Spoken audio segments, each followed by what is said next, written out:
The first strike cracked against my shoulder. The second caught my ribs. Pain shot through me like fire, but I didn't move. I was shielding my son. "Let her hit the boy," my father barked, voice thick with rage. My mother laughed. "This is what you get for breeding trash." The crowbar slipped from my father's hand on the last swing. It clanged against the tile. My son whimpered into my shirt. I didn't cry. I didn't scream. I just stared at them, memorizing the scene. Because this wasn't the night they broke me. It was the night I began breaking them. It wasn't always blood between us. Once there had been trust. When I was young, my father was the man who could fix anything. My mother made soup when I was sick. They were strict, yes, but I told myself it was love. The cracks showed after I had my son. They didn't see him as family. They saw him as a weapon, another person to control me. It started small, disparaging comments. "You're soft with him. He'll never be strong like this." Then it escalated. Raised hands, threats. I kept my distance. Until that night when I walked in to find my mother towering over him, her arm raised. I stepped between them, and my father swung the crowbar. The next morning, my shoulder was purple, my ribs wrapped tight. My son's eyes followed me everywhere. He didn't ask questions. Kids learn early what silence means.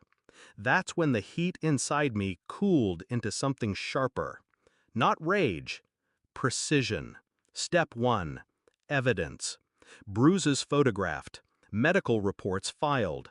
A quiet meeting with a lawyer specializing in assault and custody. I started recording phone calls.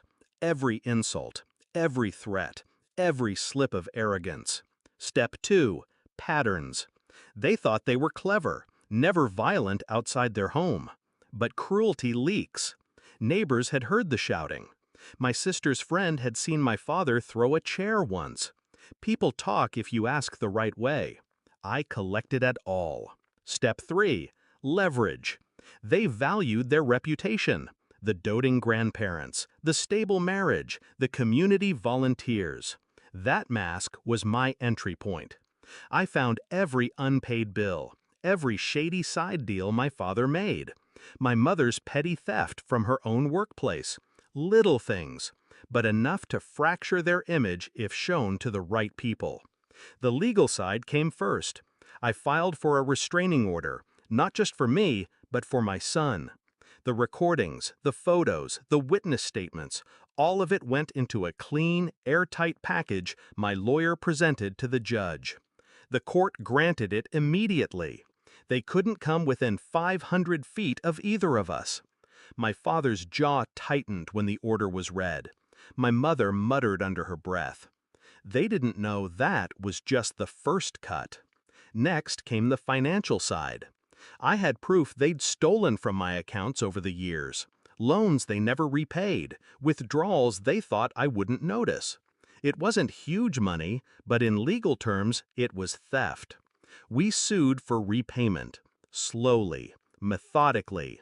Every delay meant more lawyer fees for them, more public record of their wrongdoing. While the case crawled forward, I worked the social front. The friendly neighbor who'd once ignored my bruises suddenly had copies of the police reports.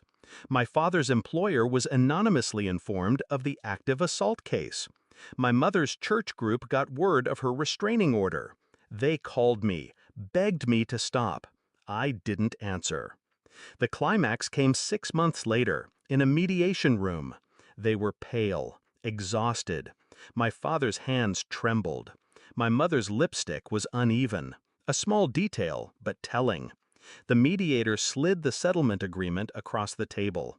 It wasn't just repayment, it was an admission of guilt. Permanent, on record. My father's voice cracked. This will ruin us." I leaned forward, calm. "Good." They signed. When it was done, I didn't leave right away. I pulled out my phone and played an audio clip. "Let her hit the boy." My father's voice. "This is what you get for breeding trash." My mother's. I watched their faces as they heard their own words. "You wanted him to see me broken," I said. "Now he gets to see me win." I stood, gathered my papers, and walked out. They kept sending payments for years, every month like clockwork. Every payment a reminder that the night they thought they'd destroyed me was the night I started dismantling them. My son doesn't talk about it, but one evening as we drove past their old house, now sold, he said, "They can't hurt us anymore." "No," I told him, "they can't." Justice didn't come in one swing.